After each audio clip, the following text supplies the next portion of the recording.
भएको भाले अलिअलि सन्जन नभएको अवस्था। यो कालीको पहिलाको चला अलि बिरामी, अनि यो फाइटर चला एकदमै एक्टिभ छ। लोकल भाले हाम्रो मिसे भाले मरिसकेको छ। टुकुर, हेलो टुकुर, चलाहरू उडेर आउँछन्, एकदमै एक्टिभ छन्। हेलो टुकुर, भोक लाग्यो? एकछिनमा दाना दिन्छु ल। यो पनि अलिअलि बिरामी छ। यो रातो पोथी जाडो पानी पर्ने टाइममा चाहिँ कुखुराहरू अलिक बिरामी नै हुन्छ। अब यो कालीको चल्ला ठुलोवाला तल छोड्न लानुपर्छ। अनि यहाँ पनि एउटा भाले छ।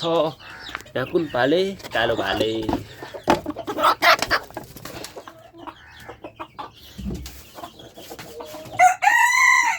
यति नै हो, कुखुराहरू घट्दै गएको छ।